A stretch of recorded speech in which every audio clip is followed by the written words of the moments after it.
Assalamualaikum warahmatullahi wabarakatuh. Salam sejahtera, salam jagat tani. Perkenalkan, nama saya Selamat Widayadi dari salah satu pengurus kelompok peternak puyuh mandiri MBR Katulampa.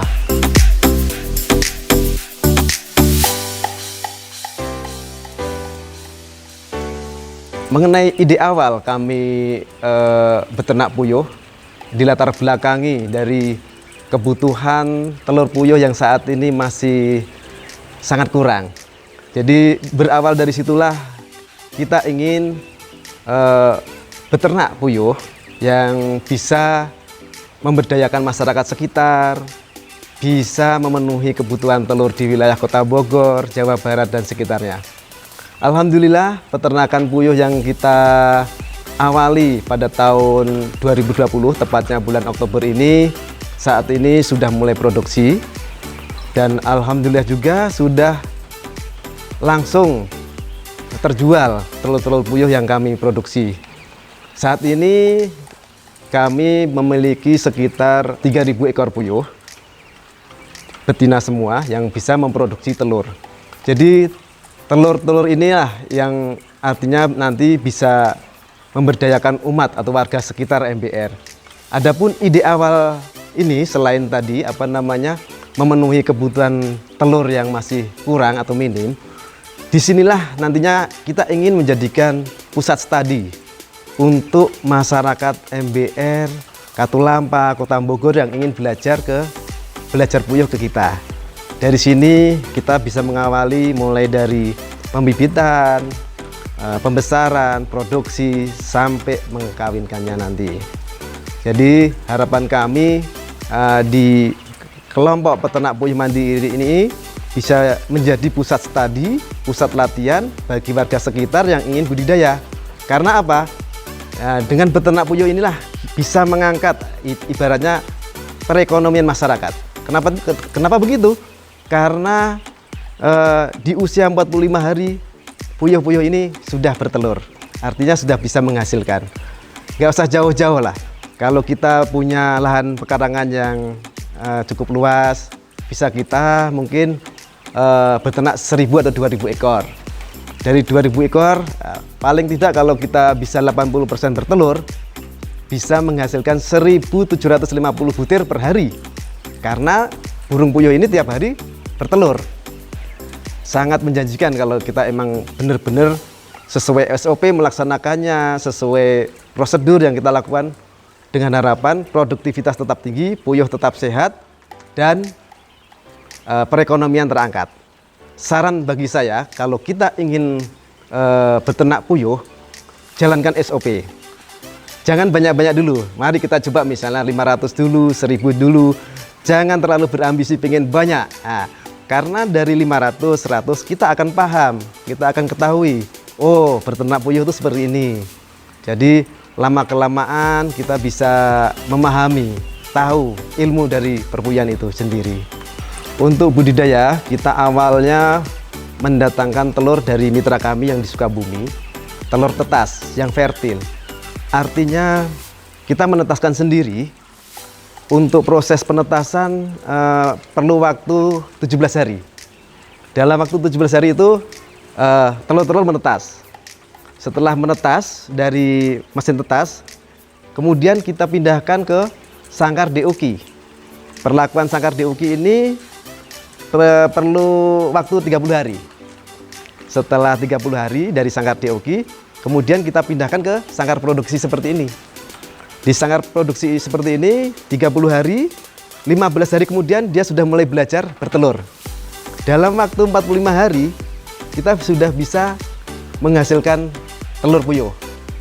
Alhamdulillah, setelah puyuh-puyuh ini produksi, karena kita baru punya 1.200 untuk yang produksi, tahap kedua kita sudah mengembangkan yang sekitar 1.700.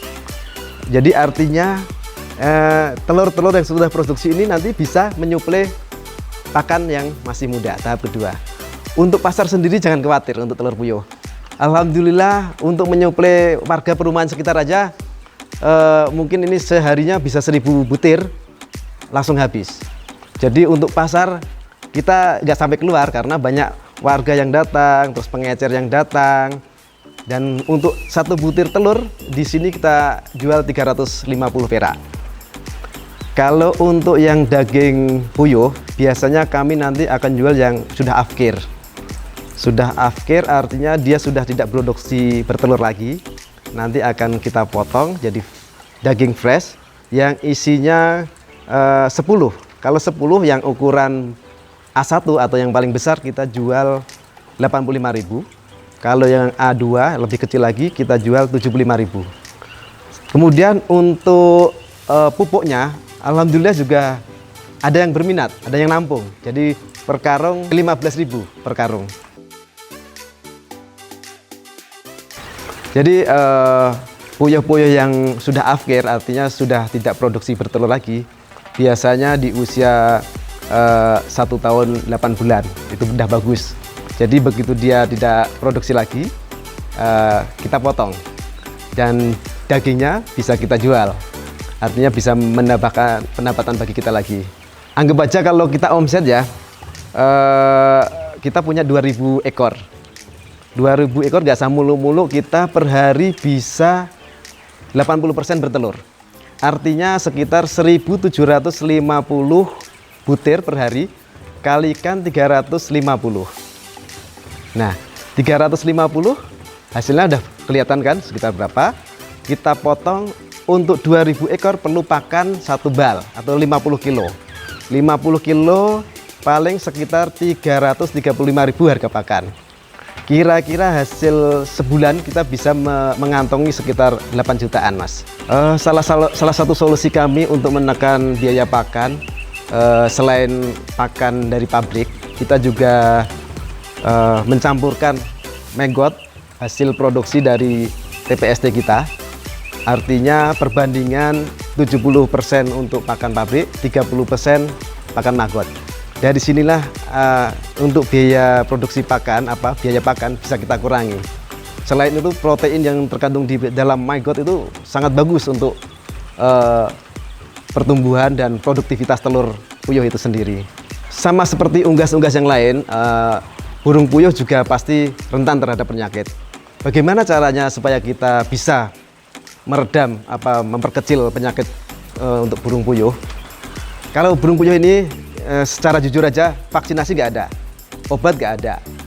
Jadi yang penting kita sesuai SOP aja kalau untuk perawatan burung puyuh. Bagaimana SOP-nya? Salah satunya adalah kotoran selalu kita bersihkan tiap hari. Kotoran puyuh kita berusaha tiap pagi kita bersihkan tiap hari. Salah satu cara untuk mengurangi penyakit. Penyakit yang sering menyerang puyuh biasanya senot. Senot ya, itu biasanya di mata sekitar puyuh ada bintol-bintolannya itu karena biasanya kelembapan udara atau amonia dari kotorannya naik. Nah, salah satu solusinya adalah kita berusaha tiap hari membersihkan kotoran puyuh. Untuk penekanan biaya pakan, kebetulan kita memanfaatkan maggot yang dihasilkan dari tempat pembuangan sampah sementara Mutiara Bogor Raya Katulampa. Alhamdulillah di tempat pembuangan sampah sementara Mutiara Bogor Raya Katulampa ini rutin produksi maggot. Dari maggot TPST tersebut kita campurkan 70% pakan pabrik, 30% maggot. Dari sini kita bisa menekan biaya pakan. Selain menekan biaya pakan, kandungan protein yang ada di dalam maggot sangat bagus untuk puyuh. Salah satu tip budidaya burung puyuh, pertama, jangan bernafsu. Jangan langsung banyak. Coba sedikit-sedikit dulu, 500, 1000. Dari situlah kita akan mengetahui kebiasaan atau perilaku burung puyuh, penyakit apa yang ada di dalam puyuh. Kedua, jalankan SOP. Bersihkan kotoran puyuh setiap hari. Sesekali kita semprot disinfektan. Dan untuk menekan biaya pakan, kita kolaborasikan dengan pakan pabrik dan maggot. Salam tani.